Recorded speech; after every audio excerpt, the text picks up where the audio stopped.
بسم اللہ الرحمن الرحیم۔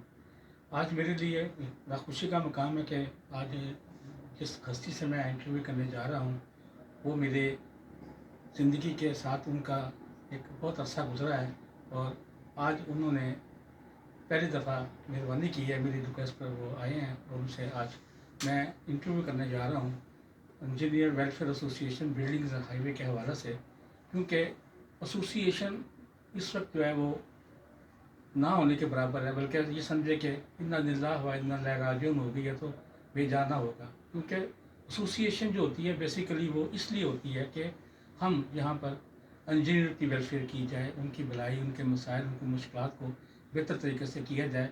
آج اس سلسلہ میں نے انجینئر صفدر رضا صاحب کو یہ کہا، میں مشکور ہوں کہ وہ آج میرے آفس میں تشریف لائے ہیں، اور انہوں نے مجھے اپنے قیمتی ٹائم میں سے ٹائم دیا۔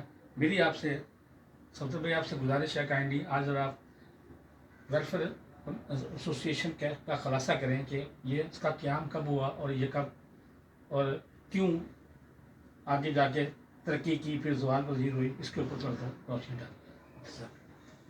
تنویر صاحب بےحد شکریہ، اور سب سے پہلے تو مبارکباد قبول کیجیے کہ آپ نے اپنا یوٹیوب چینل اخبار کے بعد اسے بھی چلا دیا، اور میں دعا کرتا ہوں کہ آپ اس میں کامیاب ہوں اور آپ کے ویور کی تعداد بڑھتی جائے۔ آپ جانتے ہیں کہ میں نے محکمہ مواصلات تعمیرات، جیسے CWD بھی کہتے ہیں، CW بھی کہتے ہیں، اس میں نوکری کا آغاز کیا تھا ایز اسسٹنٹ انجینئر گریڈ 70، اور جب میں نے یہ محکمہ جوائن کیا تھا تو ایسوسی ایشن نام کی کوئی چیز ایگزسٹ نہیں کرتی تھی، لیکن لیٹ 80s میں یا 90s کے شروع میں میاں شہباز شریف چیف منسٹر تھے، تو انہوں نے اس وقت CNW کو ختم کرنے کی ٹھان لی، ٹھیک ہے۔ کیونکہ وہ چاہتے تھے کہ پرائیویٹ کمپنی بنائی جائے اور اس کے ذریعے یہ جتنے فنڈ ہیں اپنی مرضی سے استعمال کیے جائیں، اور ایز اے چیف منسٹر بہت اسٹرانگ چیف منسٹر تھا شہباز شریف، اور اسے پورا فن آتا تھا لوگوں کو قابو کرنے۔ تو اس وقت ہمارے سینئر انجینئر جن میں خواجہ خالد لطیف مرحوم، شیخ فاروق، مبارک بیدار، چودھری سردار، بندیال صاحب، ان لوگوں نے مل کر ایک ایسوسی ایشن کی داغ بیل ڈالی، اور میں اس وقت SDO تھا، تو مجھے بطور وائس پریزیڈنٹ یا جوائنٹ سیکرٹری میں نے اس کو جوائن کیا۔ ٹھیک ہے، آپ نے اس کو جوائن کر لیا، الحمدللہ۔ تو اس کے بعد پھر یہ بڑی دبنگ ایسوسیشن رہی، اور بڑے بڑے لوگ آگے انجینئرس کی کرپشن کی داستانیں بیان کرتے تھے، CSP بھی تھے اور یہ پالیٹیشین بھی تھے۔ تو ہماری ایسوسی ایشن کا کام یہ تھا کہ ہم ایک تو اپنے انجینئرس کی ویلفیئر کے بارے میں سوچتے تھے، اور دوسرا یہ ہے کہ ہم کل کا کام سر انجام دینے کی کوشش کرتے تھے ایڈمنسٹریشن اور فیلڈ کے درمیان۔ تو خواجہ خالد جی بڑے دبنگ ہمارے پریزیڈنٹ تھے، جو ڈیڈ آنیسٹ تھے، اور خدا ان کو غریق رحمت کرے۔ آمین۔ تو وہ بڑے فعال تھے اور بڑے اسٹرانگ تھے۔ پھر اس کے بعد محکمہ بچ گیا اس تحریک کے نتیجے میں، اور بعد میں ایسوسیشن کا ڈاؤن فال شروع ہوا، کیونکہ ماشاء اللہ وغیرہ لگ گیا تھا۔ پھر جب پرویز مشرف نے ڈیموکریسی کی آڑ میں این آر او کیا پیپل پارٹی اور نون لیگ کے ساتھ. ٹھیک ہے, تو دوبارہ شہباز شریف صاحب چیف منسٹر بن گئے 2008 کے یا 9 کے انتخابات کے. جی بالکل. اور یہ ٹینور 2 سال سے 2 دفعہ چلا, 10 سال لگاتار یہ رہے. نہیں تو وہ دوبارہ بنے اور پھر وہی انہوں نے اپنی رٹ لگانی شروع کر دی کہ جی CNW کو ختم کیا جائے. تو اس وقت ہماری جو ایسوسیشن تھی اس کے صدر تھے چودھری عارف صاحب. لیکن تحریک چلانے کے لیے یا رجسٹ کرنے کے لیے وہ اتنے اپنے آپ کو اسٹرانگ نہیں سمجھ رہے. سو میں اور اعجاز چیمہ ہم دونوں فور فرنٹ پہ آئے اور اس کے بعد ہم نے اس تحریک کو کا آغاز کیا. اور فائنلی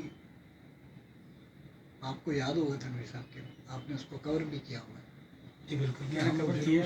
جلوس لے کے جاتے جی تھے. الحمدللہ. اچھا, پھر وہ جلوس چلتے رہے اور اس وقت میں وائس پریزیڈنٹ تھا. الٹیمیٹلی اس تحریک کے کامیاب ہونے کے بعد ایک کنسنسس ڈیولپ ہوا کہ ایز جونیئر ایس سی, حالانکہ اپنے ایس سی کی اس میں میں سینئر تھا, کہ چیف انجینئر یا تو خواجہ خالد لطیف بنے تھے ایز ایس سی یا ایکسین پریزیڈنٹ یا میں بنا. تو میرے ساتھ جنرل سیکرٹری اعجاز چیمہ تھا. اور مجھے یہ بھی اعزاز حاصل ہوا کہ مجھے federation of diploma holder association اور اس کے بعد جو CBA مزدوروں کی جو ہماری CBA سینٹرل پارکوٹنگ ایجنٹ CBA کہتے ہیں. تو وہ اس کا بھی مجھے انہوں نے چیئرمین بنا دیا. میں پورے CNW کی جتنی بھی ایسوسیشن یا فیڈریشنز یا یونینز تھیں اس کا چیئرمین بنا دیا. ماشاء پھر میں نے اس کے بعد بھگتا بھی ہے. جی بالکل. میرا چیف انجینئر نہ ہونے کی وجہ یہی ہے کہ میں کیونکہ ان کے خلاف بولتا رہا, اور سیکنڈلی میں ان کی وہ ڈیمانڈس فلفل نہیں کرتا رہا جس کی یہ توقع کرتے تھے. وہ آپ کا ساری زندگی کا مشن جو دیکھا ہے ہم نے, ہماری سمجھ میں آیا کہ آپ نے ظالم کی سرکوبی مظلوم کی دادرسی میں گزار دی. وہ اسی کا ثمر یہ ہے, اسی کا یہ صلہ تھا کہ آپ کو انہوں نے چیف انجینئر نہیں ہونے دی. ہاں نہیں, میں تھوڑا سا نا ریفریم کروں گا. دیکھو بیٹا, جب ہر طرف چور بیٹھے ہوں تو ظالم اور مظلوم کا کنسیپٹ نہیں ہوتا. ان پرنسپل یہ ہے کہ مظلوم تو وہ ہوگا کہ جو کرپشن نہ کرے اور اس کو رگڑا جائے. لیکن جب سبھی کرپشن میں انوالو ہیں تو پھر آ جاتا ہے کہ زیادہ کرپشن کون کر رہا ہے, کم کرپشن کون کر رہا ہے. لیس ایول دیکھنا ہے, چھوٹا کون ہے, کرپٹ سری ہے. تو لیسر ایول. اب یہ ہم انجینئرنگ ڈپارٹمنٹس انفارچونیٹلی کیونکہ کرپشن انبلٹ ہے سسٹم کے اندر ہے, نو ڈاؤٹ. وہ اس سے جان آپ نہیں چھڑا سکتے. صحیح کرنا. اچھا, پھر مجھے کنٹریکٹرس سے بھی تھوڑا سا گلا ہے, شکوہ ہے, کیونکہ میں نے یہ تجربہ بھی کیا کہ میں نے بند کر دیا جب میں PD تھا, ایشین ڈیولپمنٹ بینک کا, کہ میں نے کمیشن بند کر دیا اور ان کو کہا کہ کام صحیح کرو. لیکن انہوں نے کام صحیح نہیں کیا اور انہوں نے میرا ساتھ تعاون نہیں کیا. پھر میں نے ان کو گھسیٹا, ان کو سختی کی, اور بہرحال اللہ کا شکر کہ ADB کا میں واحد PEC کا واحد پروجیکٹ ڈائریکٹر ہوں کہ جس نے اپنے تمام پروجیکٹس کو جو انہوں نے بالکل لوگوں کو تباہ کر دیا تو میں نے اسے مکمل کر کے دکھا دیا. اور اسی کی بیس پر تو 2013 کا الیکشن جیتے ہیں شہباز نون لیگ. بالکل پورے پنجاب میں جتنی سڑکیں بنی ہیں میں نے بنا کے دی ہیں. بالکل. سب سے اچھی بات یہ ہے کہ آپ کے ساتھ سٹنگ کرنے کا یہ پہلا موقع ہے، اور ان شاء اللہ تعالیٰ اس سسٹم کو ساتھ ساتھ لے کے چلیں گے، اور کوشش کریں گے کہ محکمے کے اندر جو اصلاحات ہم کر سکتے ہیں، جو اصلاحات ہونی چاہیے، روڈ اچھے روڈ کیسے بننے چاہیے، ٹھیک ہے، کاسٹ کیسے کم کی جائے، اور اس طرح کی جو ٹیکنیکل چیزیں ہیں وہ ان شاء اللہ تعالیٰ آپ سے ہم ڈسکس کرتے رہیں گے، اور ہم یہ آپ سے پوچھ رہے ہیں جیسے ہی کائنڈلی آپ ہمیں ذرا یہ بتائیں کہ اس وقت جو ہمارا جو محکمہ چل رہا ہے اس کے اندر پیداواری لاگت کو کس طرح کم کیا جائے اور کوالٹی آف ورک کو کیسے بڑھایا جائے، اس سلسلے میں اس میں تنویر جان میں تمہیں مثال دوں گا کہ کچھ بیماریاں ایسی ہوتی ہیں جو دوائیوں سے ٹھیک ہو جاتی ہیں، ٹھیک ہے، اورل میڈیسن سے ٹھیک ہو جاتی ہیں. کچھ بیماریاں ایسی ہوتی ہیں جس میں انجیکشنز لگانے پڑتے ہیں، اور کچھ بیماریاں ایسی ہوتی ہیں جو کینسرس ہوتی ہیں، ٹھیک ہے، جن کو سلو ڈاؤن تو کیا جا سکتا ہے، ایریڈیکیٹ نہیں کیا جا سکتا، اریز نہیں کیا جا سکتا. ایسے ٹھیک ہے. کرپشن ایک ایسی بیماری ہے جو ہمارے معاشرے میں ہر لیول پہ آ چکی ہے.